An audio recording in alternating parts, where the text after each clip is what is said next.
content king. Yeah. Do you know the true Geordie? You're going to decide that, are you? What the fuck is wrong with it? You know how they play. I want a piece of that. This is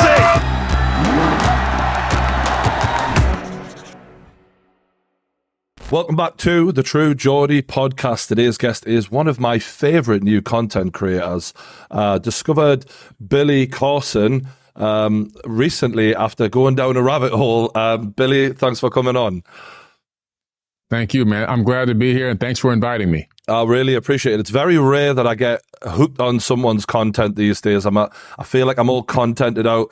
But we recently had David Icke on, and it is funny how certain people's sort of opinions overlap. And David was talking about how the angels that we've been told about from being kids in school were actually aliens. And getting into your content and seeing how far down the rabbit hole you've gone and how intelligent and well-researched you are, it really brought it to life. And I'm just looking forward to my audience reacting to what you've got to say, mate.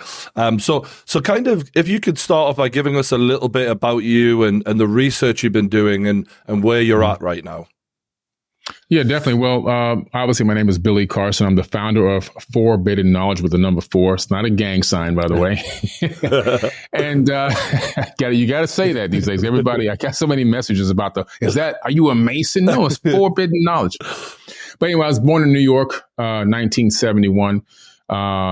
We came down to Miami, Florida to live. I was outside in my backyard one day just playing around, flipping around in the grass, looking up at the sky, watching airplanes go over from the private airport. And this object comes across, but it wasn't what I knew to be a plane. Even at the age of 7, I knew it didn't have a fuselage, a tail, a cockpit, and wings. Those are kind of the main, things you need for an airplane. And this thing cleared the horizon in my backyard. It went across in seconds, not minutes. A normal plane would just kind of go across, looking from our perspective on the ground, kind of slow. Mm-hmm. And even I knew as a kid, it went too fast. And I was like, whoa, what did I see? Then it came back and then it just stopped. Only now I can estimate about 200 meters above my head, completely silent, almost a complete egg shape, but slightly less than an egg oval, glowing metal. And it went the way it came in. I mean, just blink, it's gone. And I ran in the house. I told my mom, she was just telling me, she said advanced beings existed in the ancient past. And she started telling me about Machu Picchu. She said they used to live on tops of mountains. This is in the 70s. Wow. My mom told me this. And she didn't discourage me about the information whatsoever, but nobody else really wanted to talk about it. But the next day I went to my school, Rainbow Park Elementary, and I started researching from the Encyclopedia Britannica that day, all the aerospace information, swept wing, delta wing. I looked for ballistics, intercontinental ballistics. I mean, I went to everything, experimental planes. They were even talking about back then in the 70s, the potential for the shuttle program back then. So I started digging into aerospace. I became kind of a quasi aerospace historian.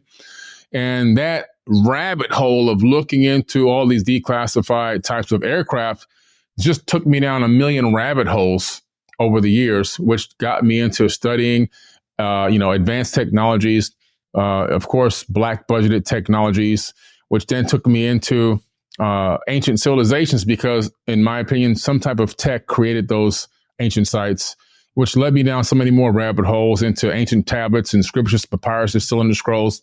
I've now traveled the world over 30 times. I've been to a lot of ancient sites and places and met with indigenous wisdom keepers all around the world. Gone through over 1,000 books, papyrus, scriptures, cylinder scrolls, and ancient texts from everywhere you could think of.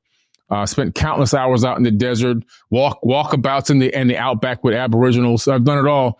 And so I've been able to come up with a lot of my hypothesis and conclusion based on a lot of firsthand research and a lot of scholarly research as well that have happened over many decades. I kind of want to start us off on what I've been reading and watching a lot of what you've been saying on about the aliens, the Anunnaki, and how much evidence there is in ancient history that really seems to have been not really talked about. I've been in history class and I've never heard anything about it, and I'm listening to you being like, how old is this stuff? Yeah.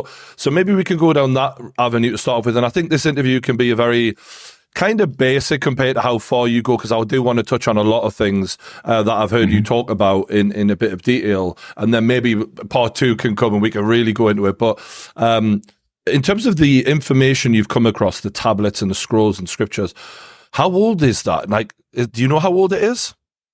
Yeah. Well, the tablets and scriptures and papyrus, well, the oldest text we know of is around 40,000 years old max. Okay. That's the oldest text. We're talking about the Emerald Tablets of Thoth. It's between 36 to 40,000 years old. And that might even be a copy from a much older tablet. But we do have an account of these beings that goes far beyond that. When you look at the Enuma Elish and the 7 tablets of creation, we discover that epic has been copied over and over again. And the oldest version is approximately 6,500 years old. And we know that they're talking about something that happened prior to that writing approximately 450,000 years ago. So we're talking about deep, deep, deep antiquity, knowledge of super ancient information, super antiquity, so far back that we can't even really grasp that human beings could be advanced and that there could be beings visiting and so forth and so on, all this going on that far back. And you mentioned Thoth, and I hear you referencing, I assume it's a hymn a lot. Can you tell me a bit about him and what sort of things he wrote down? Yes, he's one of these ancient beings that I primarily wrote my book about. He wrote the Emerald Tablets of Thoth, and those tablets are, like I said, 36 to 40,000 years old. What's interesting about this being is he didn't claim to be a god. He never masqueraded as a god like the majority of his relatives, if you want to call them that, right? His consorts or his peers. These were advanced beings that had faces like you and I. Their body structure is slightly different, a little bit larger, a little bit different, but they are recognizable as a person that you can talk to and they can speak back. And he became known as the first intelligencer. He traveled around this entire planet, bringing knowledge, wisdom, civilization all around the planet, more specifically in the land of Kem or Kemet, where he developed alchemy and chemistry. Comes out of the land of Kem, which is pre-dynastic Egypt. And this guy literally is responsible, according to him, for the building of the Great Pyramid. He said, build it out of the Great Pyramid so that it too might last, remain through the ages. So this guy is a real sophisticated architect. He's got the blueprints, and he tells his team to go around the planet and duplicate what they rebuilt in Kemet after the Great Flood. But he said that they were going to bring civilization back up to a high level, which means it had already been at a high level prior to the flood, which the Sumerian tablets, the King's List, documents this, which is located in the Ashmolean Museum in Oxford, England. So this guy's a wisdom keeper, super smart being who claims to have even conquered death through knowing how to create avatar bodies and transfer his consciousness from body to body. He said so he can walk amongst men, but unlike a man. Wow. Okay. So you're a smart dude, bro. I'm going to try and keep up with you. So when you talk about, he didn't claim to be a god, for example. Yeah. And it kind of, I think you described this in one of your interviews I watched where you said, like, if you think about it, if we went back in time now from the version of us that we are now, even a couple of thousand years ago, and we have phones and knowledge and a lot of the things that they didn't have back then, we could pose as gods if we wanted to. So when you say he chose not to, he wasn't really a quote unquote god, but he wasn't of the same origins as human. He was something else. Yes. He was something else. These people came from other planets, and record of this can be discovered all over the world. You have the Dogon tribe, the original inhabitants of the land of Kemet before they got overthrown and moved out to Mali, Africa. But the Dogon tribe, they talk about the Nommo coming from the star system Sirius, right? Sirius B, which is a star that ran out of fuel. These beings created a breakaway civilization here on Earth. You have the Zulu tribe, same exact story. Then you have the indigenous people of the Americas, the red man, right? He's talking about the same thing. Our star brothers, they seeded us on this planet. They seeded us. According to them, the indigenous Native Americans, they were seeded here by Pleiadians. Then what's crazy is I go to Australia. I'm out in the outback with the Aboriginals. They have the same exact story. We're the first people on this planet, they say, and their verbal handed down history for thousands of years is that they were seeded on this planet by Pleiadians. And there's Pleiadian hieroglyphs in the outback at Carryong 9, which nobody on the planet has been able to decipher yet. And they date back 5,000 years because of the patina inside of the glyphs. That's been dated back to 5,000 years, verified. So we know that there's this story going on no matter what culture you go to around the world. You can go to the Urals of, Russia and Europe, and you can go to Bosnia and the Bosnian pyramid area. The stories just are the same exact stories. Beings from somewhere else came here. According to the ancient Egyptians, They say the Naturu came here. They call them the Naturu, and it's Thoth. They depict them on the Edfu temple. Thoth, Isis, Horus, Osiris, and those beings, they claim, came at the time of Zep Tepi. That's the beginning times. And they said they turned mud into a kingdom. And of course, the Sumerians have the same exact story in the Sumerian tablets, in the Atrahasis epic, in the Enuma Elish, and so many more. You can read the Mahabharata, the Bhagavad Gita. All these texts are telling you the same story. People from somewhere else, and I do mean people, not little green men with little antenna, people that we can identify as a person that we can speak to back and forth and learn from.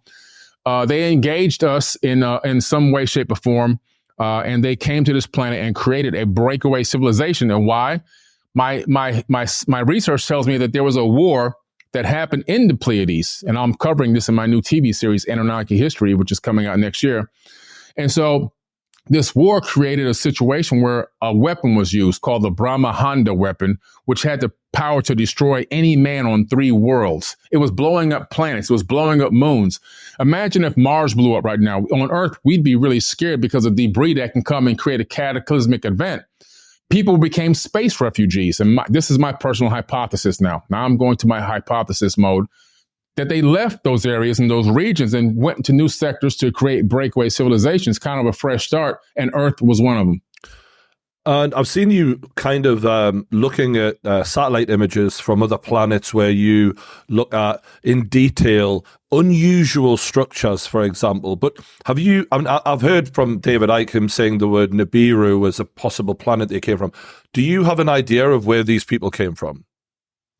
Yeah, so that's a good question. Nibiru and Anunnaki are 2 terms that people say don't exist, but they're mentioned in the Enuma Elish. So we know those terms and those words are real words, but some of them came from Sirius star system, some came from the Pleiades, some came from Aldebaran, some came from the Epsilon Boötis constellation. So there was a varying different array of planets that these people all came from. When they spread out from the Pleiades, they literally populated many stars. They actually have the power to travel from star to star, something that we're supposed to be able to do now, but with all the suppression and oppression, we haven't been able to get there. But so we're talking about a multiracial, multi-planetary species that created an Atlantean civilization. That's the name. They're all Anunnaki, because that means from those from heaven came to earth. But they created an Atlantean civilization on earth. And Earth was Atlantis, not just a ring city in the Atlantic Ocean. Yeah. That was just one capital of dozens that existed, but the entire planet itself was Atlantis. And I believe Atlantis was, even in this solar system, an interplanetary civilization as well. Yeah, so when people say, where did Atlantis go? We're on it, essentially. We're on it. We're all standing and sitting on it right now. and how advanced, if we were to put a time frame on it, much more advanced technologically were they than us right now? Well, if you were to look at where we are right now as a species, they were approximately 1 million years ahead of us, which is a big number. Wow. And the reason why I calculate this and how I come up with this is a hypothesis. This is not stated in any record. But when you look at the fact that we're talking about approximately 450,000 years ago, they arrived initially, the first pantheon. The pantheon doesn't come out of Greece, and the pantheon was a Sumerian pantheon.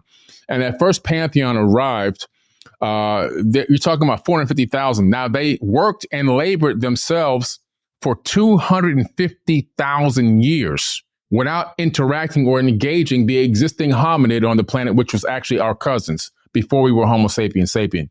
They didn't engage in genetic manipulation until about 200,000 years ago, which geneticists can align with that. Their statements in their peer-reviewed documents can align that chromosome number 2 was taken out and fused together, and telomere caps were put on them approximately 200,000 years ago. And geneticists and universities are saying that was an artificial mutation. Well, the Sumerian records are telling us exactly how it happened.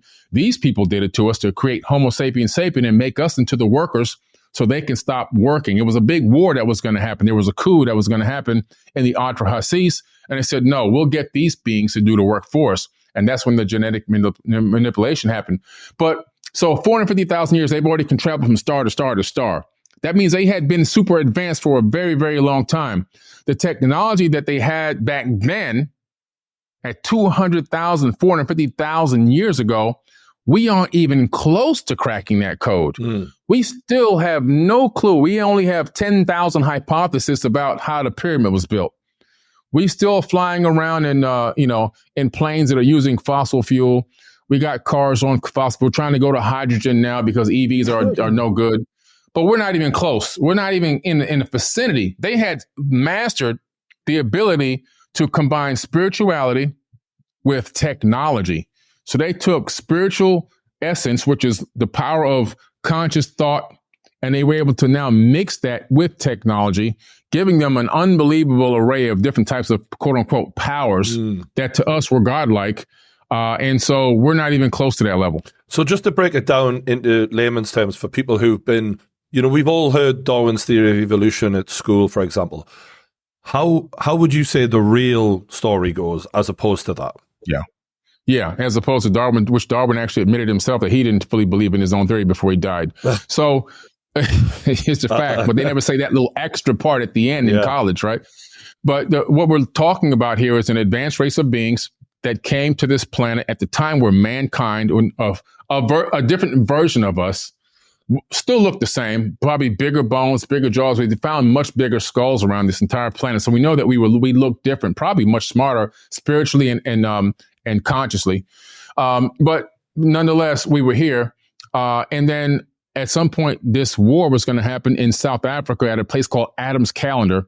And an agreement was made to add their essence to the existing being here, which was our cousin. So they genetically modified us. And then from there, we became the worker. So they tried at first this cloning technique, which I took people to see the evidence of this cloning at the Kamambo and the Karnak temple. So they can see evidence in the walls of hieroglyphs, the cloning technique, Temple of Hathor, where they had the birthing houses for the clones. The problem that they had with the cloning techniques was, according to the text, these beings couldn't replicate on their own. It was too much labor, again, just to try to create a population of workers. So ISIS says, you know what? I've had it. I'm going to do something different. I'm going to take the baby to term myself. And so she takes an egg from an existing hominid. She adds their essence to that egg. She puts it in her own womb. Now we're talking about scientifically something called a zygote, or we're talking about in vitro fertilization back then. She takes the baby to term for 10 months. And there's a famous cylinder scroll in a British museum with her holding up the baby. She calls it the Adamu, which means first man. And she's saying, my hands have created it. That was the first genetically modified version of perfection for a self-replicating human being. Homo sapiens sapien was now born. And then this is where you get in the Bible, Genesis, the generations of Isis, Genesis, right? And so that's where it comes from. Yeah. And so Adamu she tried to make Adam, as in Adam and Eve, right? Yes, Adam and Eve, right? Yeah. So exactly. Now, when Adam was born, there were already hundreds of thousands of people on the planet, maybe even more than that. And so he wasn't the first man. You can't get 8 billion people from 2 people. And if anybody doesn't believe that, just start mating your son and daughter with each other and see how many generations you can get out of that before a one-eyed crippled person comes out, right? Yeah. So you have to be like, okay, wait a minute, not enough genetic diversity. 2 people can't create 8 billion. So they started mating him with these clones. The clones still couldn't get pregnant. So then they said, okay, we got to take a sample. So they took a sample of DNA from him, created Eve, mated them. Bingo, it worked. Adam and Eve weren't the first ones. So they said, now we got to make a whole slew of these people. So they started doing that, making these, in the Hathor birthing houses, they started giving birth to Adamus and Eves. And then now they've grown them up and now they're mating them together. They're creating genetic diversity and they're creating a population of people that can replicate on their own. The evidence of this is when Cain kills Abel, God comes back. It's actually Yahweh, which is actually Enlil from the Sumerian tablets. And he says, what's going on here? Now, you're God. You surely know what's going on here. Mm-hmm. But he obviously kills his brother out of jealousy. He kicks him out of the garden. And Cain says, the people out there will kill me. Well, what people? There shouldn't be anybody out there. And then God says, don't worry, I put a mark on your head so they'll know. I'm going to brand you so they'll know you, my boy. Nobody's going to touch you. So don't worry about it. And when you get out there, by the way, the Bible says you'll find a wife. See, so there was people, many, many, many, many people living outside, and he goes off to start the whole Canaanites. But there's many people living before Adam and Eve, but still the religion still pushed. Came out of two people comes the entire population, which is fake news. So these people who were here before, who are basically relatives to what we are now, who created them, I guess, and how did they get here? Are they just animals? And that's a great question. You see, these people mentioned several times in the tablets that what they had done here, they knew was wrong. They were operating like, the old Wild Wild West, that they were doing things that were, according to them, forget the exact terminology, but they were saying that their laws from where they had come from, like they were violating those laws. They said they will have to answer to the creator of all. And they say this a couple times in some of these tablets. So that means from their perspective, there is somebody that created all, and they're aware of this. So even though they masqueraded as gods and pretended to be God and, Satan, the Lord of Eden, that's actually Enlil, who becomes Yahweh in the modern day Bible. These people acted as gods and pretended to be gods and made the people worship them and bring them all the offerings were so they can have food to eat. These people aren't going to go hunting anywhere. Bring me your vegetables and fruits and bring me that damn lamb because I'm hungry. You know what I'm saying? Yeah. And so this is why there's storehouses for all the offerings at all these ancient temples that I go visit, because they would actually dump all that food in there. And then these people would get, the priests would cook the food for these fake gods. But so that's what's going on. That's what happened. The more I've looked into it, the more it seems a bit more likely than, water into wine and some of the other stories in the Bible. Yeah. And in terms of the powers that we've had, we've got this version of human and the previous version of human. Do you think we've ever been more powerful, almost to a supernatural level of ability? Oh, I really do believe that. I believe that we're I don't like to use the word dumbed down, but we're the version that's got to find itself. In other words, it's still in us, but we've got to now tap back into what we already had in ancient times. I believe that our cousins were tapped in deeper spiritually, probably can communicate with telepathy, right? Probably had a lot more psychic abilities, deeper empathic abilities. Also, right now, human beings, Homo sapien, we have billions of magnetite crystals in our brains, and we don't even sense that they're there. But they took a human being, put him in a room with a giant bar magnet, put sensors on his head, connected it to a computer, and when they move the bar magnet, the crystals reorient to the magnetic field. So we should hypothetically be able to navigate by the Earth's magnetic field like turtles and birds and everything else. But we've been so disconnected from that, natural ability that we think is something special. When somebody has these innate abilities, we think, oh man, they're special. They got gifts. No, we all have gifts. We just forgot how to open our packages. And, all of the stuff that they had, we're supposed to be able to tap into as well. We have now junk DNA, which is not junk. Scientists are just now finding out that really acts on the body and activates and turns off and on genes. So now they're trying to figure out, well, what genes does it turn off and turn on, and how do we get that back activated again? So we kind of really been disconnected from who we truly are. We have the power in us because it's talked about in the myth of Adapa, which is an ancient tablet, that we were created even greater than the Anunnaki themselves, but that we would have to go on a hero's journey of self-discovery to get back to it. So how's this memory reset taking place? Like, how have we forgotten so much of this? Great question. When you begin to oppress and suppress people's knowledge and their history, it robs the future generation of the information. So the best way to steal the knowledge of who somebody really is to continuously change their information. You look at the Tower of Babel incident where Yahweh comes back, who's actually Enlil, and he sees that human beings are building this tower into heaven, duplicating a tower that's called a Du-Ran-Ki that the Anunnaki had built. They duplicated it. And he goes, oh my goodness, whatever they set their hearts to, they can achieve it. He said, wow, this is too powerful. My seed shall not abide in man forever. His year shall be 120. So the first thing he did was he genetically modified chromosome number 2 and knocked this down to 120-year max. What does Harvard scientists say the maximum lifespan of a human being? 120 years under pristine conditions. The next thing he did was he's divided people and separated and confused our languages. Now I don't know. I can't talk to Jesus. Jesus can't talk to Wang Di. Wang Di can't talk. You know what I'm saying? So now all of a sudden we get all these different races and languages going on, and we can't really communicate. So we can't collaborate. Our lifespans are short, but by the time we wake up, it's time to die, and we go right back into the cycle and start all over again. So they found a way to do that, and then keep covering up the ancient history, keep covering up the real truth about who we are and where we came from. And after generation, it becomes a civilization of just people walking around with amnesia, right? Like Graham Hancock says. Yeah, and Graham Hancock particularly points to the great cataclysms as part of the reason as well, of this reset that happened where we're all sort of 1 minute, advanced civilization, and then right back to square one and starting again. And do you feel like that's part of the reason too? That's also a part of the reason. You look at the Younger Dryas incident, right? So you have the Younger Dryas.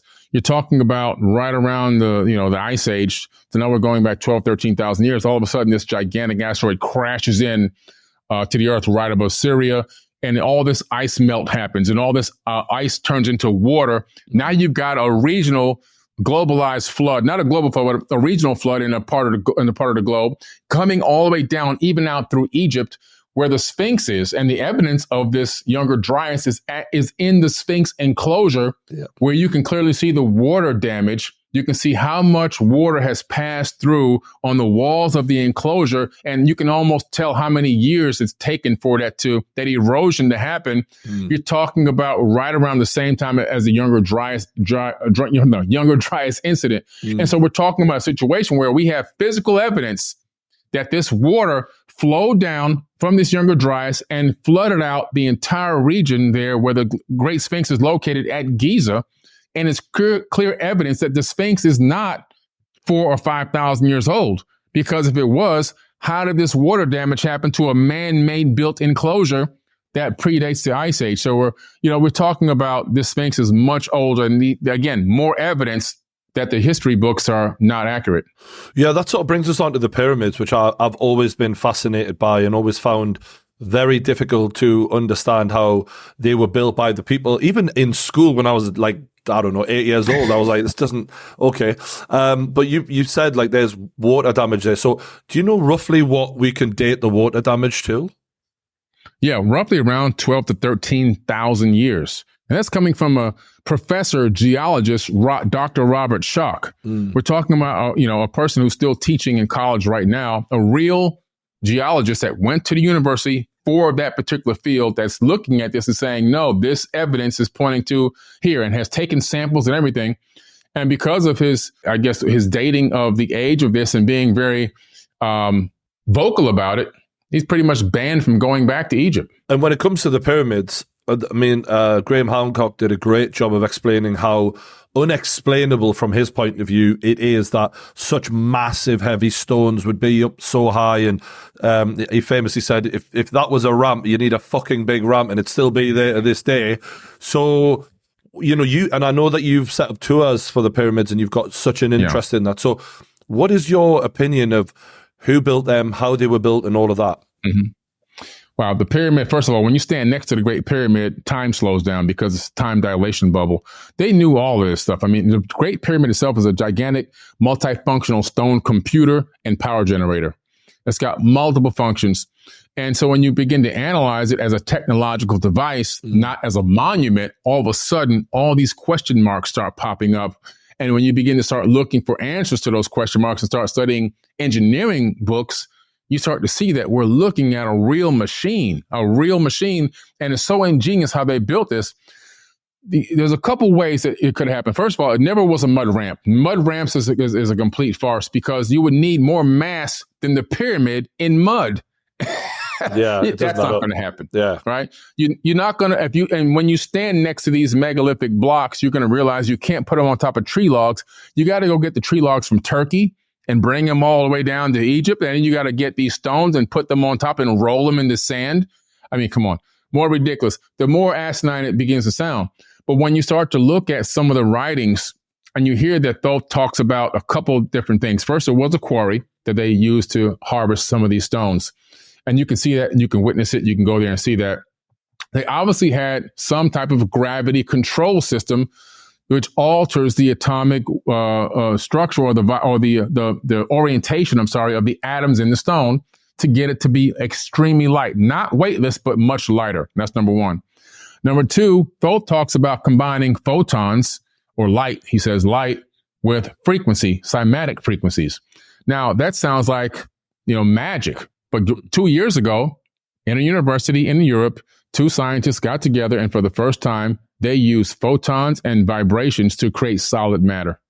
So we're just now rediscovering what already happened in ancient times. So some of these stones are manifested, as Thoth says, through light waves and frequencies, and some are harvested depending on the usage and what was being done.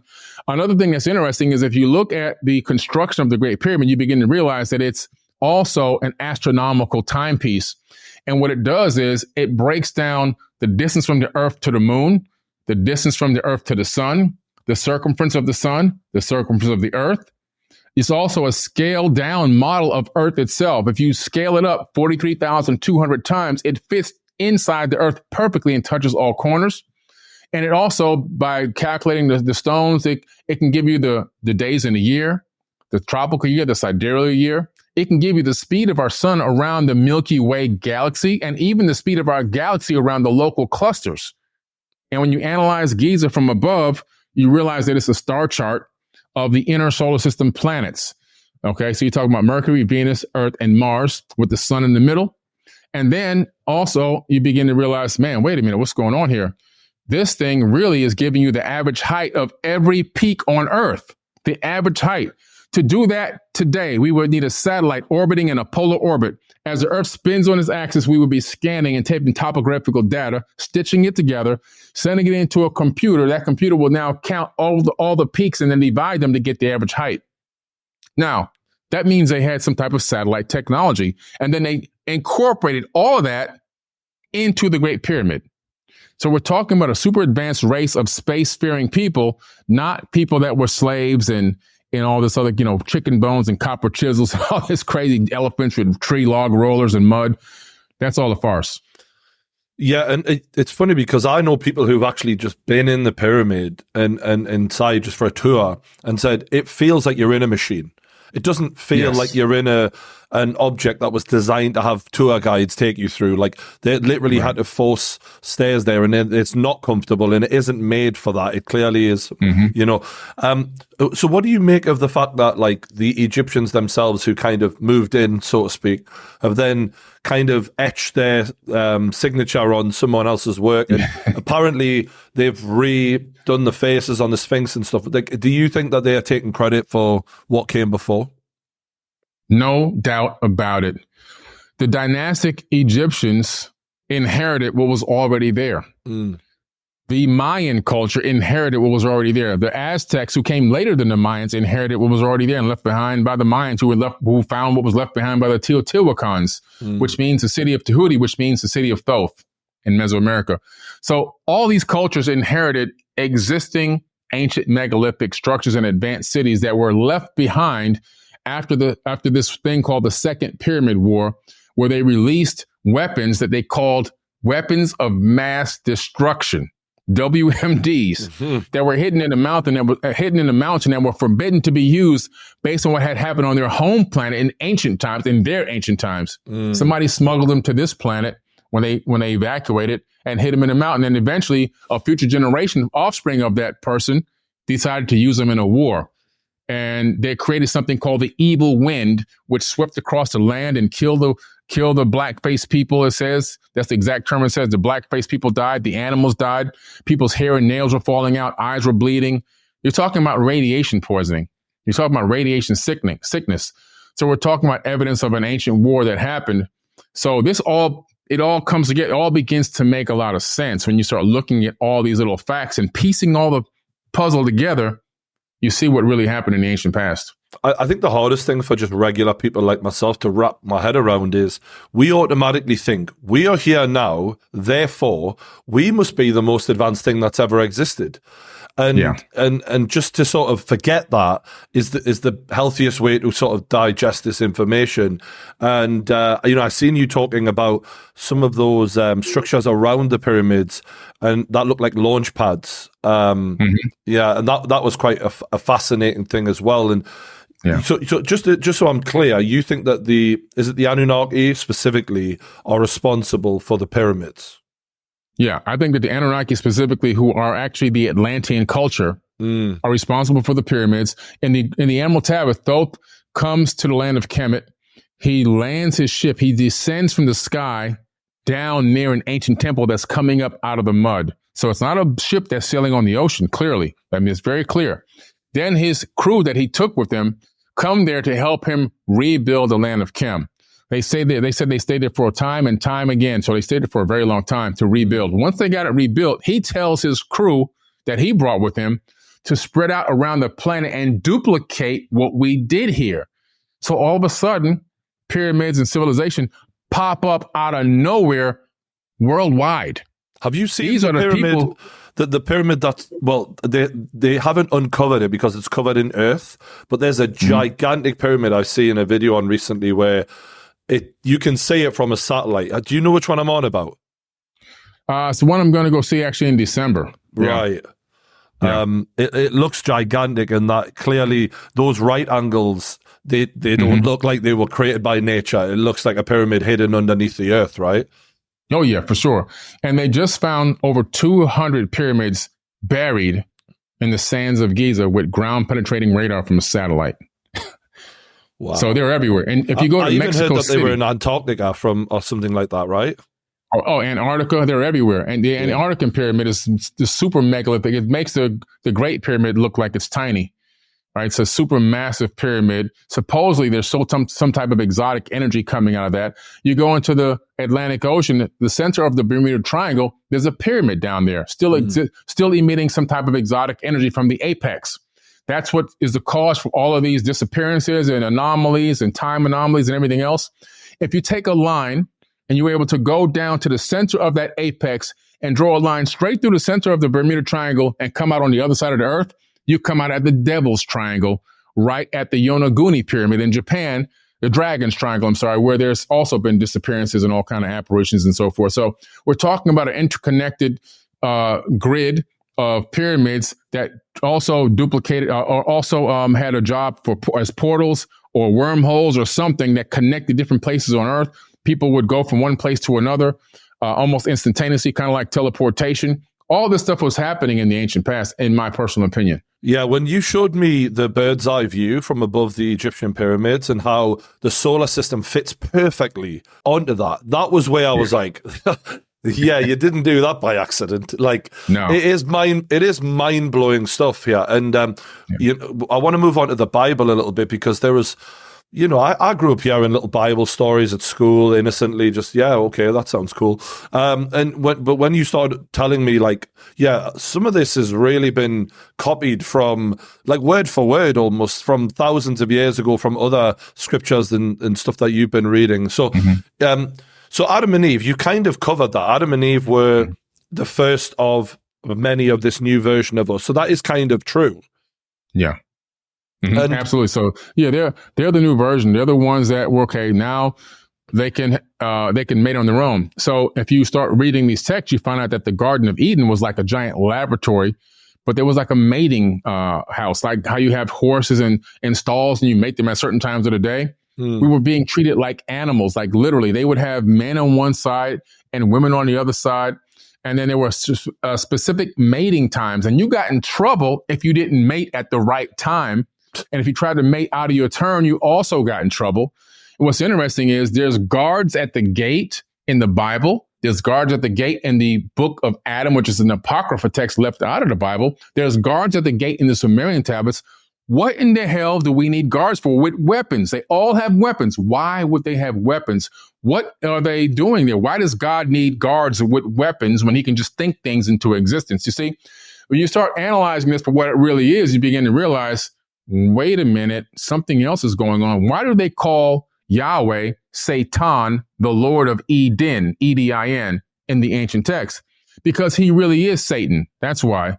That's why my most famous video that I did is, could the God of the Bible be Satan?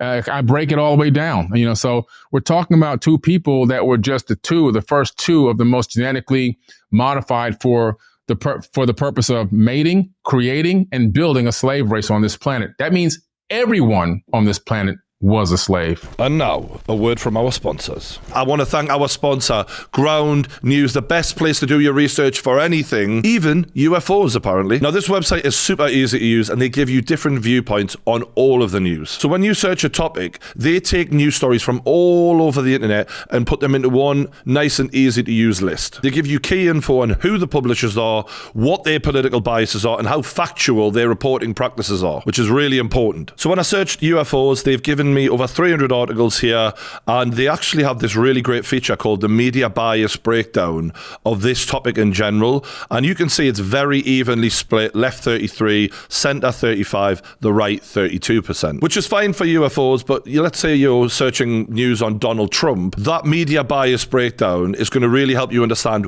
why people are saying what they're saying and what direction they're really coming from. So let's take, for example, scientists call fraud on aliens presented at Mexican Congress, which is a bit gutting, if I'm honest. I was hoping they were real. You can see the breakdown here of the total news sources, how many are leaning left, how many are leaning right, and the center, when it was last updated, and the bias distribution of 60% central. And they even show you exactly where these news sources sit within their political sway. Obviously, one of the most important things for me is the factuality of these articles, and you can see here 85%, which is considered high, which means we're getting reliable news here. And in particular with UFOs, you want to know, is this an independent writer, or are they employed by the government? And as you can see, it even shows it here. The government of Singapore, for example, wrote this article. So you're completely clued up from Ground News, from the ground up. So big thanks to Ground News. You can be a subscriber to them now and get the highest quality news possible by clicking the link in the description below. That's ground.news/TG, and you can get your subscription for as little as $1 a month. Or you can take advantage of their biggest sale of the year through my link for 40% off Vantage, which is the subscription I have. The link is in the description below. Thanks to them, but for now, enjoy the podcast. David Icke definitely touched on a little bit of that in our interview, where he said, I think people are worshipping the wrong God. If you look at the way God is depicted in the Old Testament and the things he comes out with, is that a benevolent, soft, loving, caring God like you'd want to believe him to be? Not really. No. David said to me, it's the gods. You need to remember that. And by gods, we mean the aliens who are actually in control. In terms of Facts. Jesus, you've talked a little bit about the real story of Jesus. Can you talk a bit more about that and explain that to me, please? Sure, absolutely. First of all, Jesus, his real name is Yeshua, right? Yeshua. That's his real name. And he was a real person, an actual real physical person, because some people think maybe it was just a myth. No, it wasn't a myth. It was a real person. Now, some of the things attributed to him were kind of out there because they got taken out of context and remixed. But when he turned, from the age of 12 to 32, he disappears from the biblical text. He's gone missing. All right, so where does he go? Well, he ends up in Egypt. And I just took 130 people just a few weeks ago to the place where he actually laid his head. It's a shrine there in Egypt. And there's a map there that shows all the places that him and his mother visited while in Egypt and stayed as they were hiding from the Romans. And so in Egypt, he was learning the Egyptian mysteries. Okay. And then he leaves there eventually at some point. He heads to Tibet. And then he's now learning Qigong and Reiki and all these other energy healings and so forth with his hands. And that's been confirmed by the Dalai Lama. Then he's coming down back in through India, learning the mystic arts. And he's teaching reincarnation all the way back. And if anybody really reads the book of Revelation, they realize that it's a reincarnation story of flesh and blood, because it says you're coming back in a real body, not some light body. You're going to be in a real body and you're going to have a new name. It's a reincarnation story. But nonetheless, he's teaching this. And he was a real person. In my opinion, he could have been learning the ancient mysteries from Thoth the Atlantean, which is who was the originator of the mystery schools, number one, that had lasted for so many thousands of years. But also, there's another possibility. It's just a hypothesis. This being talks about being able to incarnate at will. He talks about using bodies to come back, bodies that he clones himself or creates himself. He says he creates these bodies to come back in and walk around. Could he somehow say, you know what, I'd like to know, what is it like to have the human experience? and allows himself to come back through the womb of a human being, retaining full memory so that he can have the experience of coming through the womb and suffering as what we call a normal person, or what he used to call the little people, right? It's a possibility, just a hypothesis, something to ponder or think about. But it's pretty interesting that Mary's mother was also a virgin birth. So she's also in vitro fertilization. Where did you hear that Mary was also a virgin birth? That's in the Apocrypha text. Wow. So when you read the Apocrypha, you begin to find this out. If you read the Gospel of the Holy 12, you find out where Jesus disappeared to when he disappears from the Bible, the Gospel of the Holy 12. Again, they accidentally on purpose left this information out of the Bible too. Yeah, they do seem to have been selective. From everything I'm learning about what you're saying, it seems like they pick and choose what sort of matches up with the story they want to tell. So in regards to the story of, is Jesus the Son of God, you think he may be connected in some way to Thoth? When they say God, they're talking about these people. And David Icke was right, gods with an S, because in the Bible, everywhere where you see the word God singular, that's a mistranslation by accident on purpose. The original term is gods with an S, and Elohim is also plural gods. So we're talking about gods, and we're not talking anywhere in that Bible about the creator of the actual universe itself. Nowhere does it ever mention the real creator of the universe. That book is about flesh and blood people, men that put their pants on one leg at a time, just like you and me. So it's really unfortunate. But these gods, these people were advanced. They had advanced knowledge, advanced spiritual concepts, advanced technology. And so that's who these people were learning from. And, you know, in my father's house, there are many mansions. Well, in my opinion, there's super duper massive spaceships in outer space. I just think that he was part human, part Anunnaki, more like a quote unquote demigod, in my opinion. But what's interesting is a very small text was found years ago called the Book of Jesus's Wife, which is located at the Harvard Seminary. So, and in the Sinai Bible, he was never crucified. I think that's a fabrication made up by the Roman Church. They added their pagan doctrine and everything else to the Bible too, so they could say, you know what, we're tired of fighting these people. Let's just go collaborate with them and collect all the money. We'll take the tithes and offerings and we'll give them the taxes. So we'll double dip on them. They'll be so dumb they won't even realize it. And that's what happened. Yeah, so the Roman Catholic Church have basically reworked the story so that it sounds nicer for them. Yeah. And if I'm not mistaken, Jesus, the physical version of Jesus that we see in Brazil, for example, he didn't really look like that. No. Yeah. That's a Pope's son. That face, that's Caesar Borgia. Caesar Borgia, who was a murdering killer, who was sleeping with his sister, killed his brother because he wanted his brother's power and rights to rule and so forth underneath his dad, who was a pope.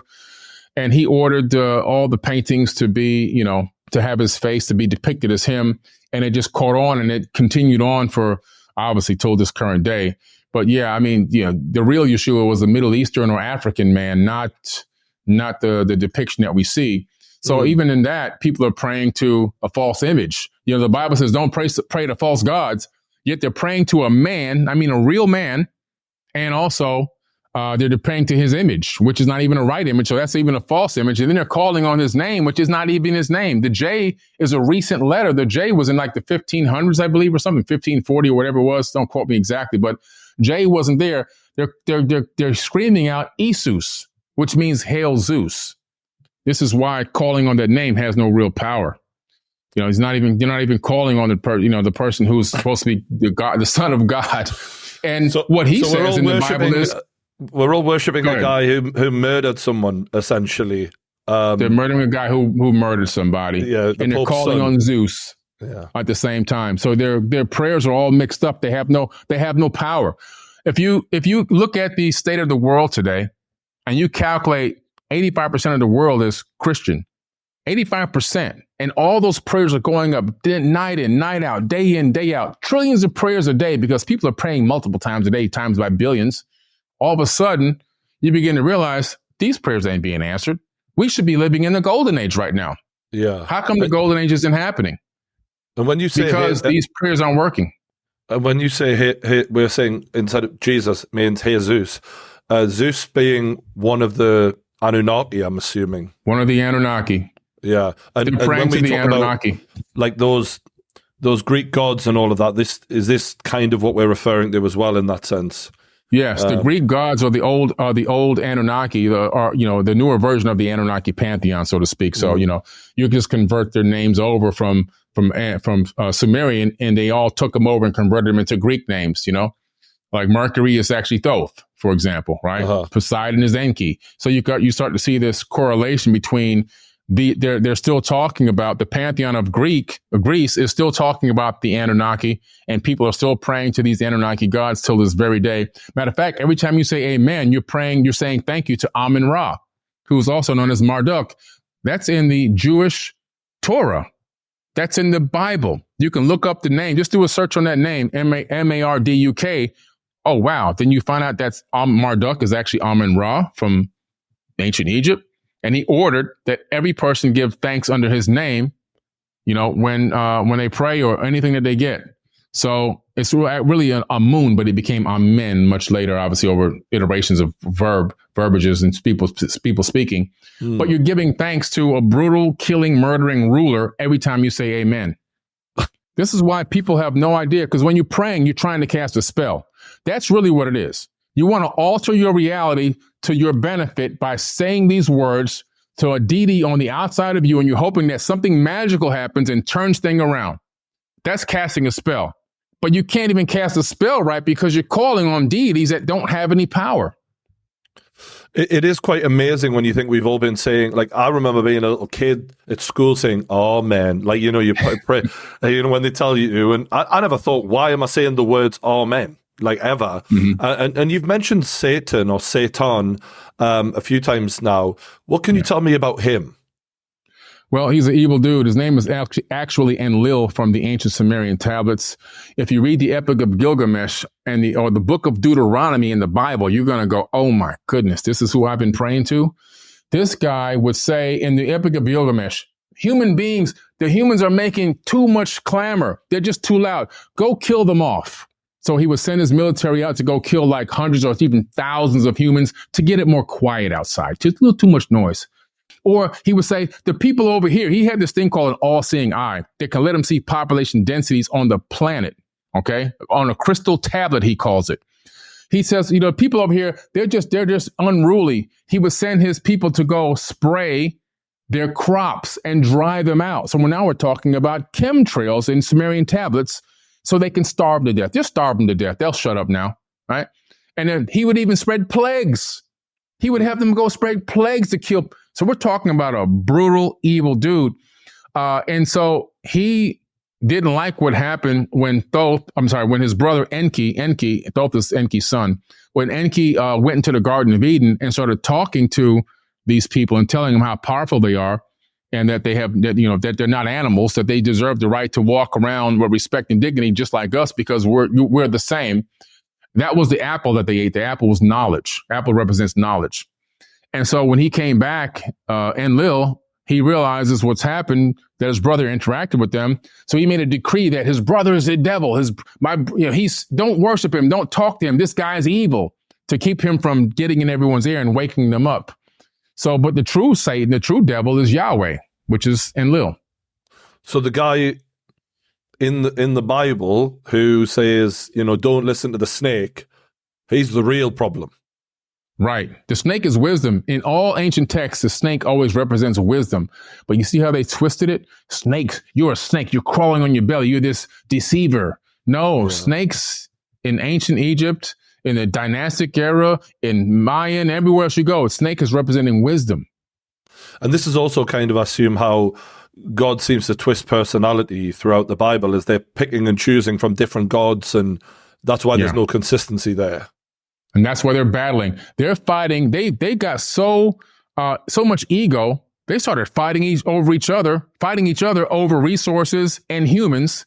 So who can rule over the most humans? Who can get the most praise from the humans that they're ruling over? And they started going to war over this stuff. And the book of Deuteronomy in the Bible, you see one God, because you could tell it's 2 or 3 different gods speaking. You go to this town and you go with my angels. Now angels are putting on the breastplates in battle and getting all kind of weapons out. Why do angels need weapons? And why are they going to fight with humans? go to this city. One person there has something against me. And so I want you to kill everyone in the entire city. Kill the women, kill the children. You're talking about killing babies now. They say even slaughter the animals if you want to. And they say, if you find some virgins, by the way, you can bring them back. Bring the virgins back. This is in the book of Deuteronomy. Yeah. If you see a woman walking across the field, you can rape her. But if you rape her, now you got a choice. You can keep her, or you can tell her to go, or you can keep her as a wife. Now you got rape and abduction, false imprisonment. And then you get all these stupid battles going back and forth. Go to this town and smite everyone and bring the spoils of war back to me. Why does God, the creator of the universe, need spoils of war? Why does he need that? You see, we're talking about real people. We're not talking about the creator of the universe, because the creator of the universe doesn't have time to get involved in petty wars of ants. We're just like ants. I'm not going to the anthill and going, I wonder if this red ant is against that red ant. Let me kick this red ant's hill so this red ant can have a benefit of it. I mean, come on. And I suppose that's why when we talk about sacrifices to the gods, that's what they're really referring to, is these real people. Who are actually happy to accept them. Yeah. And I've definitely seen so-called gods depicted with battle armor on, and even going back to some hieroglyphics I've seen where, like, basically animals / people look like they're in flying objects, and you're like, well, what was going on there then? In terms of other Bible stories, are there any others that you've uncovered where you're like, oh, this has some truth in it, but it was this, like Noah's Ark, for example, anything like that? Or Noah's Ark is pretty interesting, because when you look at the biblical account, it seems that the dimensions make it into what we would call a ship. But you look at the information released about 6 years ago. It's at the British Museum. They found a lost tablet. This tablet talks about Ziusudra, who's really Noah in the modern day Bible, getting the order and the decree to build this ship. And the dimensions of the ship is like a disc, not a ship that sails across the ocean, something totally different. He was also told not to gather 2 of every kind on the entire planet. Don't get these 2 cockroaches, because it's going to come in handy. No, he was told to gather your local cattle and your local, animals and things like that. Some of the flora and fauna, some seeds or whatever. And he put those on the round submersible, or maybe it flew. Nobody really knows, but it was round, and it's depicted there. It's very clear to see it was a round disc, not a sailing ship. Pretty interesting. And then when you look at the Sumerian tablets, you discover that this strike of this asteroid that created this global flood was avoidable by the Anunnaki. But that Enlil was so pissed off about all the knowledge and wisdom and all the inspiration that had been given by his brother Enki and his nephew Thoth and a few others. He said, I'm going to wipe out the entire planet and we're going to start over again. And he had that power because he was the ranking ruler over even his own family members. It says that they had watched from their sky abode, and they mourned their creation being destroyed. So they watched this from space. So essentially, Satan, or Enlil, did you say? Sorry. He kind of allowed this to happen to create a reset because he was unhappy with the way things were going. Yeah. So I'm going to start fresh. Let's start all over again. And that's where the Emerald Tablets picks up. Thoth is given a decree by his father, who's Enki. He's also known as Thothmi, to go to the land of Chem and rebuild them to a high level of civilization. So he sneaks his son in and says, hey, man, let's get this thing cranking again. Let's get it going again. Start teaching these people. And as soon as Thoth lands his ship there, the barbarians come to attack him. So you can see how far back we had fallen again, all the way to a barbaric stage. And he says that he raised his staff and he sends out a ray of vibration, which stopped them still a stone in the mountain. So he has some type of a non-lethal vibration weapon that freezes them in their tracks. And then he goes over to begin to talking to them. And they start groveling at his feet. And he says, no, stand up. I'm a son of Atlantis. He didn't say I'm a son of God. He didn't say I am God. He said, I'm a son of Atlantis. I'm here to bring you back up to a high level of civilization. And he begins to talk peace with them. And they talk about rebuilding, and they begin to put their plans together to rebuild. So he essentially seems like a force of good and part of, even though he was Anunnaki, he was now Earthling, essentially. Yeah. I assume the question from the audience will be, well, if they've been here before, are they still here now? And if so, where are they? Yeah. I think that they are still here now. There's a tablet which talks about after that war I told you about, a lot of them left. Some stayed.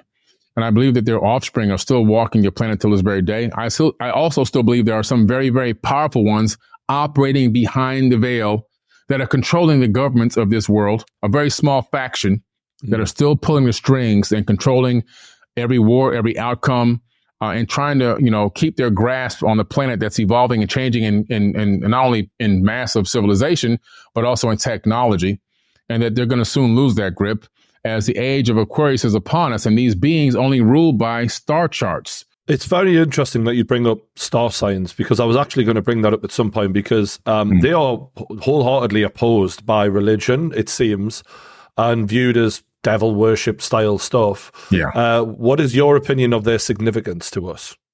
Super significant. You're going back to the time of Horus from ancient Kemet, long before it was the dynastic era. He's one of the Naturu, right?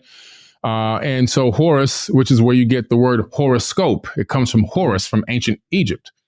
And so this gave us the ability to understand months and movements of stars and alignments and everything else. It's really important because when you look at star charts and you look at astrology, which I used to think was maybe not real, when I started to look into science and gravitational fields, I realized there is some truth to astrology, and there's probably a lot of fake ones out there, but there are some ones that are probably pretty spot on. When I looked at some scientific studies where they took frogs' eggs into space and they began to let them mature, let the embryos mature and hatch, and not hatch, but grow into frogs, they were realizing something incredible, that the magnetic field of the Earth and the pull of the moon were having effect on whether they were male or female. And so this experiment was done a few more times, and they began to realize that magnetic fields and gravitational fields alter the genes inside of an embryo in the embryonic stage. Now, when you look at star charts and alignments, if you're born under a specific alignment on a specific day, that field that's being created, which spans across billions of light years, is going to have a minute effect on your genes and your DNA while you're in the gestation period. So you come out of that and you begin to grow up, but those slight energetic modifications become part of your personality matrix. And so I do believe that astrology has a lot of real information to it. It's just that some people are, charlatans and some aren't. It's hard to find a real good one. But if you find a good one, I believe that you can find some good information in that.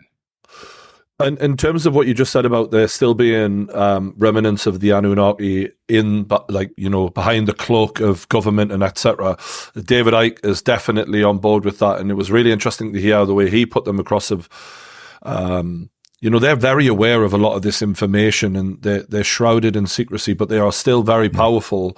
Do you worry that you're kind of saying a lot right now and maybe shining a light on, especially with, the control government and religion have over the world still? Are you worried about, how far you're pushing things? Not really. I think that I don't have enough power as of yet. Maybe if I become a little bit more powerful, I don't think I have enough influence yet to make an impact on a scale that would get their complete attention. I'm moving in that direction. But as for right now, my biggest threats are coming from the community that watches my videos. People who believe in flat Earth, and I don't believe in flat Earth. They sent me death threats. I've had 3 death threats from people that believe the Earth is flat because I'm talking about pyramids in space. I've had people that are going against that believe in religion, and I'm going against religion and going towards spirituality. And so those zealots and religious zealots, I've gotten death threats from them. They want to kill me in the name of God, obviously. So my biggest threats are coming from the people, not from any government agency, which is probably what they like. They probably want me to be consumed by these people that are on the border of psychopathic, narcissistic mindsets or schizophrenia or whatever else, or a lot of these people are really just obsessed fanatics. They're susceptible to fanaticism. So, let the fanaticism sort it out. So, I try to go as many places as I can with my weapon on me. I carry a concealed weapon. If I'm out somewhere else, I usually have an armed guard. That's the life you live. But my biggest threat is not coming from the government. It's coming from as something from the people. Yeah. And in terms of like the Illuminati and all these, conspiracy theories we hear about the government, have you done much research into them? And what's your sort of take? Because you mentioned the all-seeing eye earlier, just as a part of conversation, but we see that on the top of a pyramid, on the dollar bill. Like, do you have any knowledge about that, for example, and just general research in that area? It was a primary factor in the documentary I created, which is an award-winning documentary about the Black Knight satellite. And so the all-seeing eye is mentioned in this documentary because Enlil, who, when you look him up and Google, what planets does Enlil own? Does Enlil own anything in space? You find out that the ancient Sumerian tablets attribute the ownership of the Boötis constellation to Enlil. This guy owns a constellation. Now, what's interesting with that is the fact that in these texts, he talks about the fact that he has this tablet, this crystal tablet that can see anything on any part of the world at any given time. That means he's got something connected to a satellite that's orbiting the planet in a polar orbit, so he can see what's going on the planet. And so I connect that to the Black Knight satellite, which is this object that's still orbiting our planet today, that's on NASA.gov. It's listed as space junk. It weighs approximately an estimated 15 tons by them, not by me. And nobody will touch this thing because they don't know what it's doing. But over the years, people have picked up a signal from this, including Nikola Tesla, who also picked up a signal from this thing. But the signal has been deciphered by not only ham radio operators, but also an astronomer who wrote an article about it in Time magazine in 1960. And more recently, an NSA declassified document, which talks about this signal, that it points to Boötis constellation. The ham radio operators in the 1950s, it points to Boötis constellation. The astronomer in 1960, Boötis constellation. What's interesting there, you got 4 different sources coming up with the same exact location that this thing is sending or receiving some type of information from a constellation owned by a Sumerian god who says he has an all-seeing eye. I think that Black Knight satellite, or that object that's up there, is super ancient. It dates back to where Boötis was in the sky about 13,000 years ago. So it could be at least 13,000 years old based on star alignments. And it could be transmitting in real time updates on what's going on this planet with this abandoned seed colony we call Earth. Yeah, I've seen footage of this thing, or at least what looks like satellite images of it, and it is massive. And it does beg our belief what the hell was going on there. You've also mentioned the importance of Iraq, and I thought that was quite interesting because there has always, the way America, has wanted to claim control of it, in the past, freedom fighters, so to speak, and the importance of what that part of the world has. Can you elaborate on that for me, mate? Well, first and foremost, be careful when America wants to bring democracy to your country, because that means you're going to be pummeled to death and you're going to be left with dust. A whole bunch of blown up hospitals, schools, school buses, and a lot of dead civilians that had nothing to do with anything. It's unfortunate. But Iraq, what's interesting is after these 9/11 attacks, we got to go there. We got to go get revenge. We got to go get these WMDs. Well, how come they go look for WMDs at Saddam Hussein's museum? The first place they went was to the museum and blew the doors open to the deepest areas of that museum. There were steel doors that had some artifacts that Saddam Hussein was claiming proved that civilization had started in Iraq, ancient Iraq, which is Sumeria, Mesopotamia, and that they proved also that there was advanced beings with advanced technology in the ancient past. The head of the Board of Transportation of Iraq had come forward about now 4 or 5 years ago and made a big statement that the original first airports and technology that existed was here in Iraq. And he took a lot of criticism for that, but this is an official saying he's not only does he know it, but he says I have proof.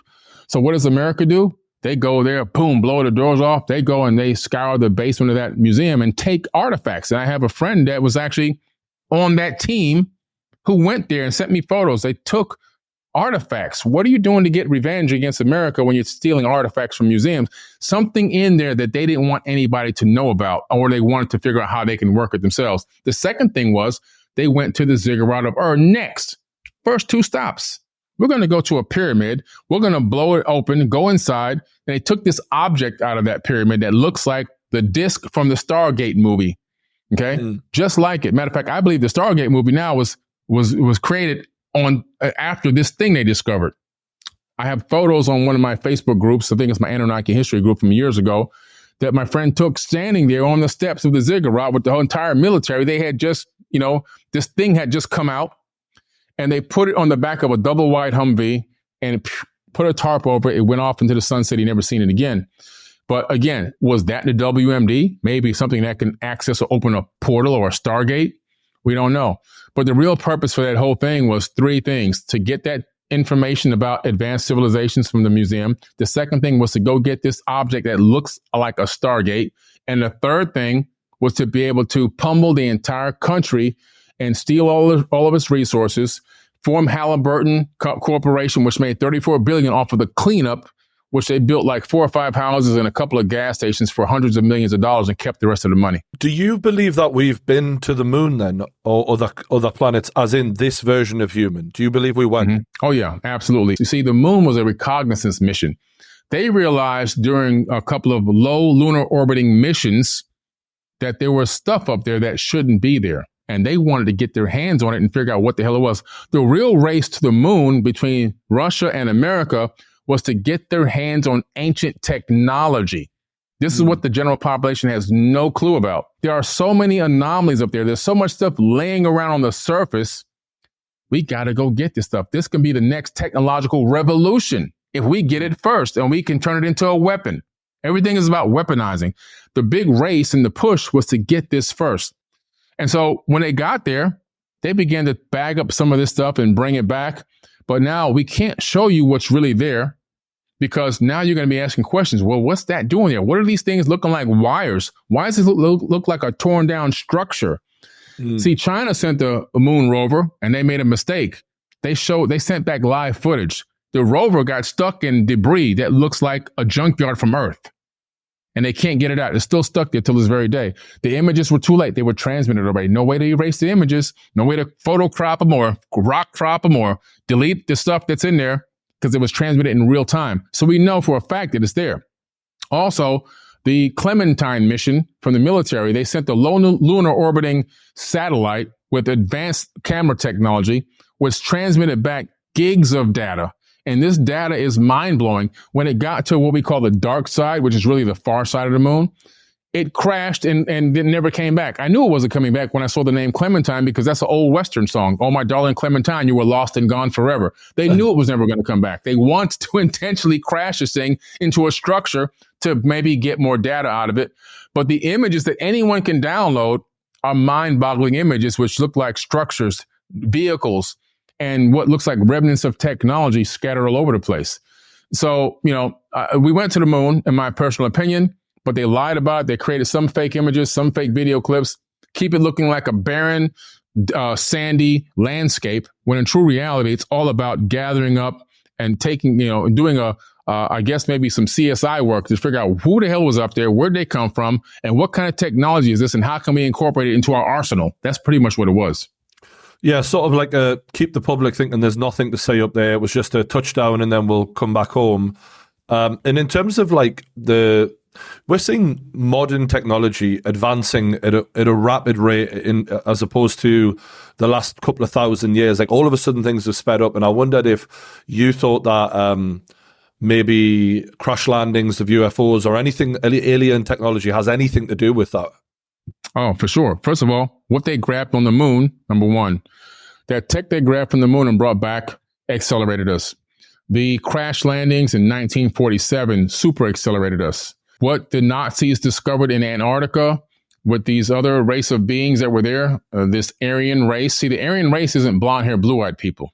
That's a whole nother fake thing that I was unaware of the Nazis discovering anything in Antarctica. So can you help us understand that? Oh, yeah. They went down there. First of all, Hitler sent his people all over the world, even to Tibet, looking for these ancient scrolls and scriptures and papyruses to find out anything he could about ancient technology, because he believed that the ancient past were more technologically advanced than them.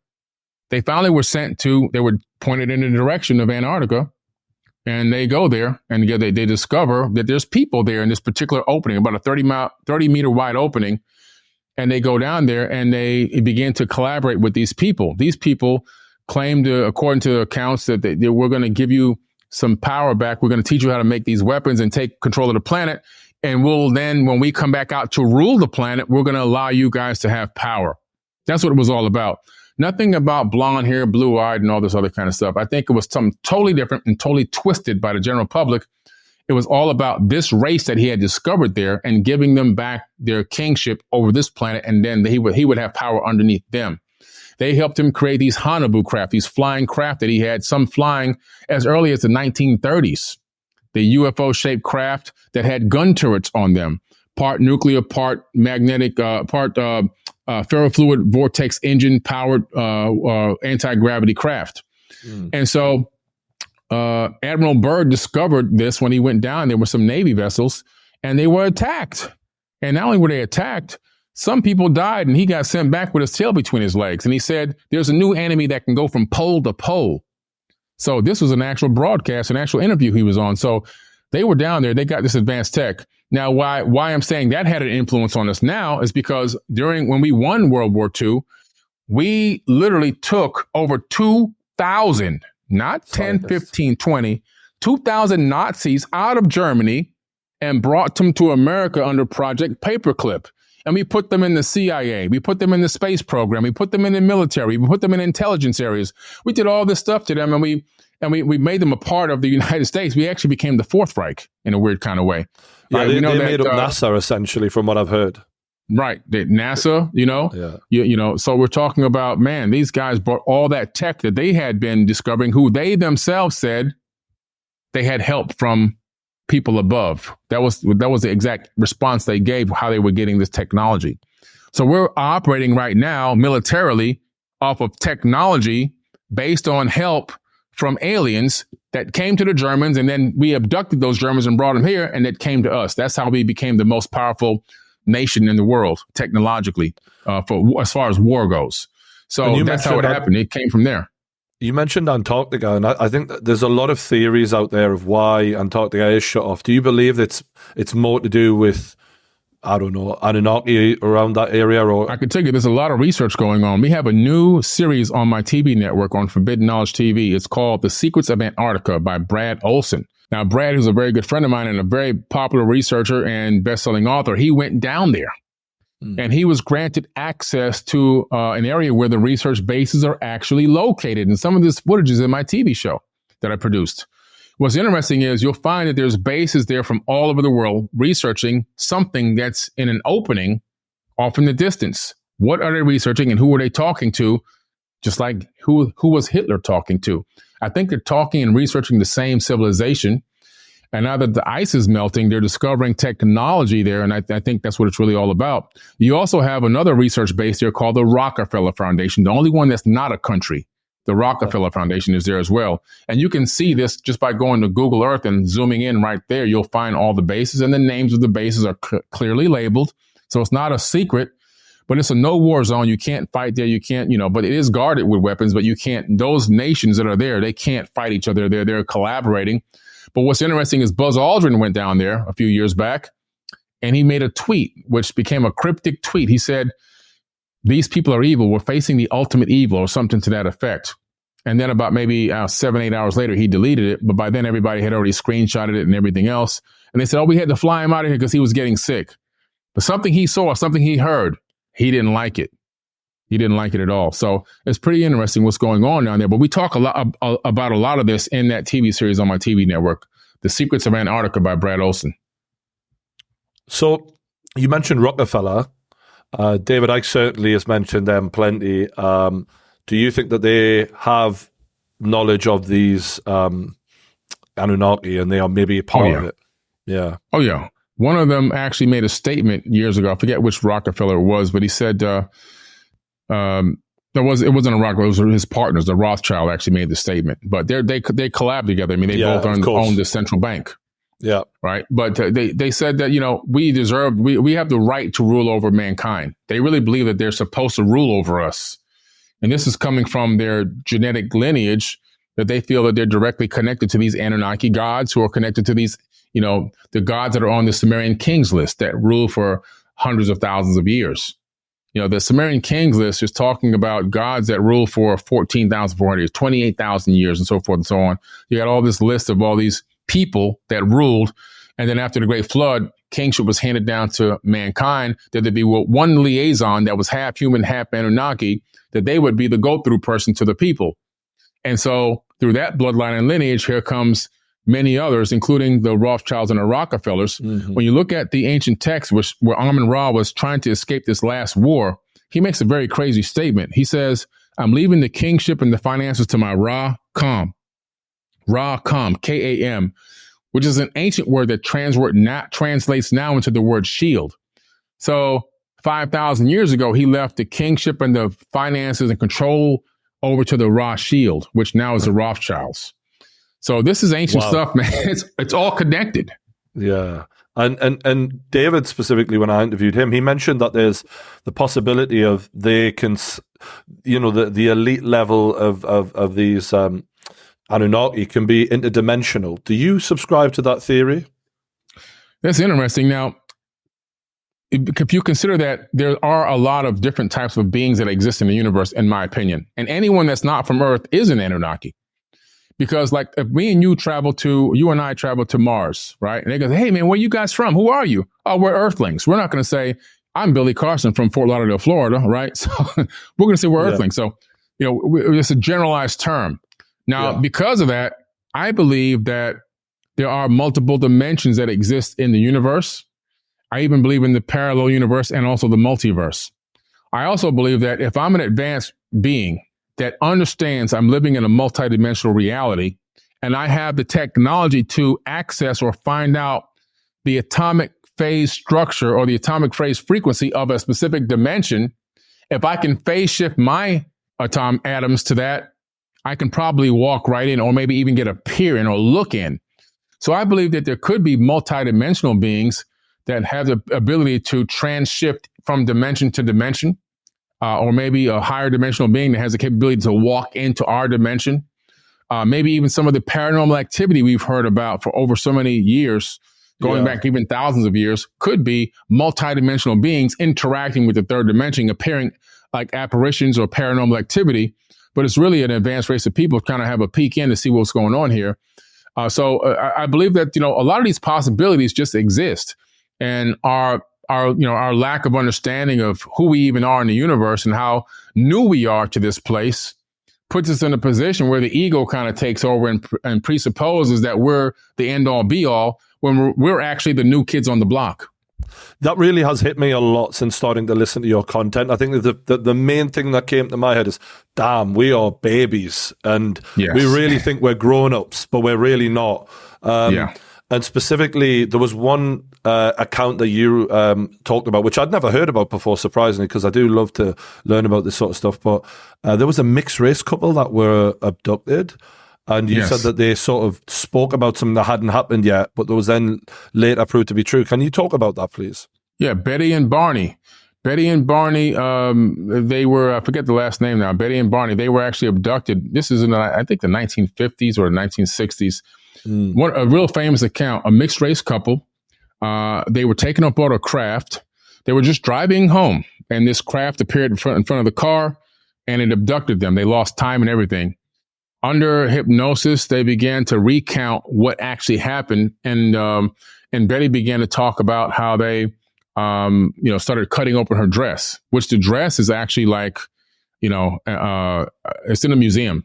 It's like really, damaged. You can see where the damage happened. They began to cut up her dress. They started to probe Barney as well. And what's interesting is they showed her a star system. She didn't know it was a star system. She saw dots. She said, "Where are you from?" They showed her this pattern. She reproduced that pattern for this psychotherapist who put her under this hypnosis.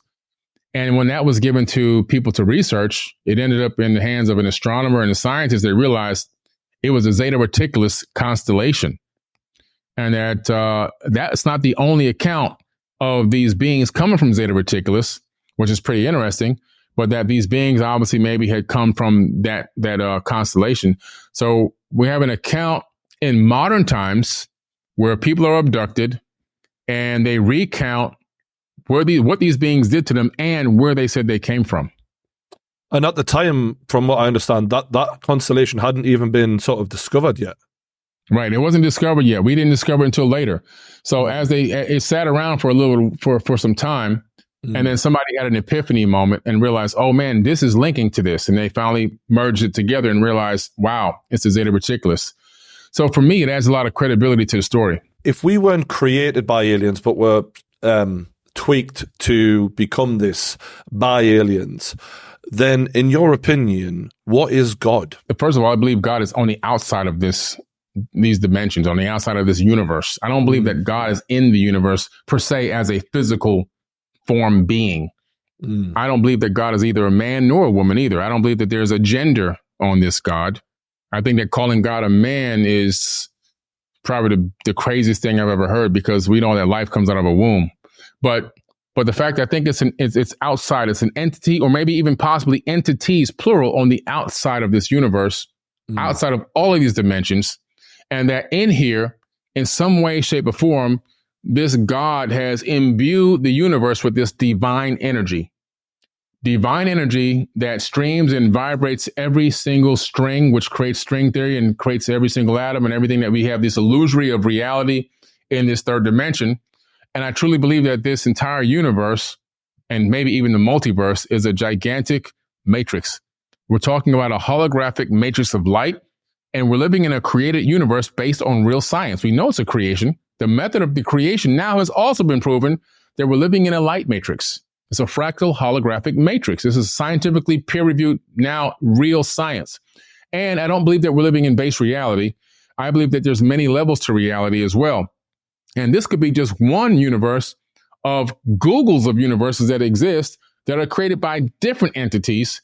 And I believe that they're all in some way, shape, or form experiments. And what is the ultimate experiment of this particular universe?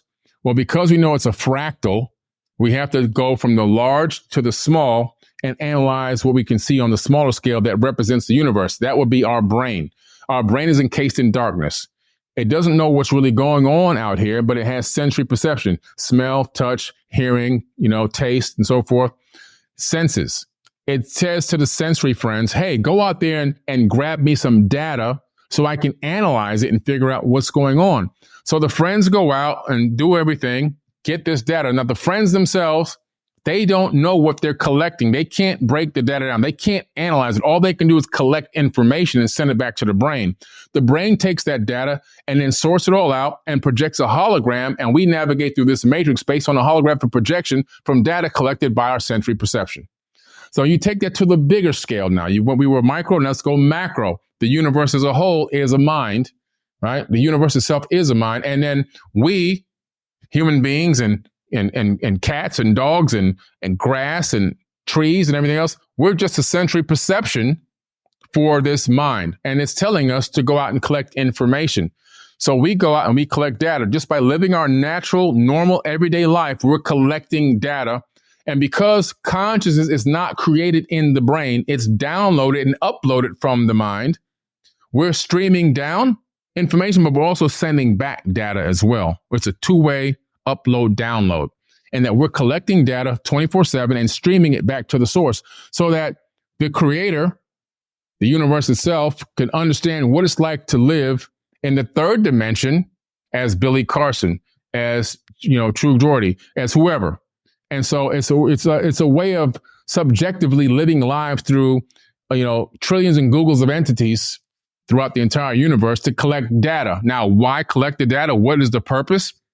The purpose is to understand what it's like to live in multiple dimensions.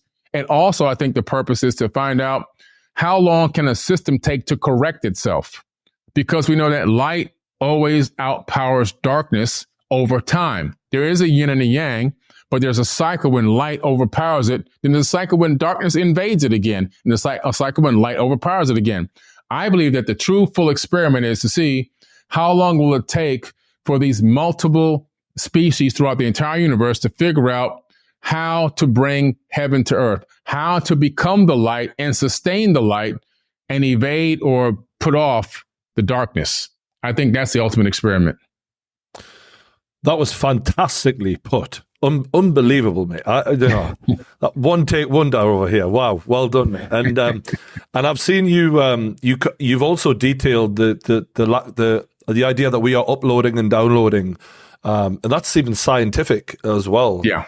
That's right. It's been proven. So, it is fascinating when you think of how many times is mimicking this, whether it be Matrix, Star Wars, Harry Potter, any of these sort of type of movies, it always does come down to the light overpowering the darkness. And it's fascinating stuff. And I've got one more question, but I really appreciate this, mate. And my final question is, how would you like to be remembered? Well, I would like to be remembered as a pioneer. We're all right now, you, me, everyone else, working like this, doing these podcasts and these shows and making memes and going out and speaking to public and writing books and movies and documentaries. We're all a part of the education process to help bring mankind's memory back, right? We're trying to extrapolate as much information as we can from the past, present, and the future and put together an understanding to help raise consciousness on the planet. And I believe that we're planting seeds for trees that are going to grow, that we're never going to sit in the shade of these trees. But it's a real comforting fact to know that at some point in the distant future, a lot of the work that I've put out now is going to have an impact 15, 20, 30, 100 generations from now, when there is a golden age and people are celebrating life and living in war-free and peace-free and everyone's loving one another, and that in some way, shape, or form, I might be slightly remembered as one of the many pioneers that helped usher mankind back towards the golden age. It definitely feels like when you speak and you're talking about people like Thoth, for example, you really feel like you're paying tribute to him and you care about it.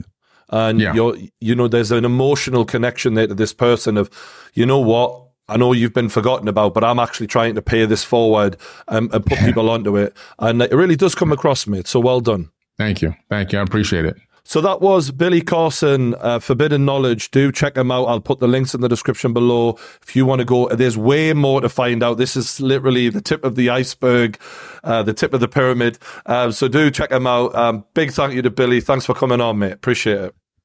Thank you. It was great. I got to come back and do a part 2. Oh, mate, if you're ever in London, that's when we do part 2 for sure. Oh yeah, and that'll be in 2024. I do two big conferences in London that I run. One in London and then one in Manchester. So I'll stop in for sure. Amazing. Thank you so much. That was Billy Carson, the legend. Appreciate it.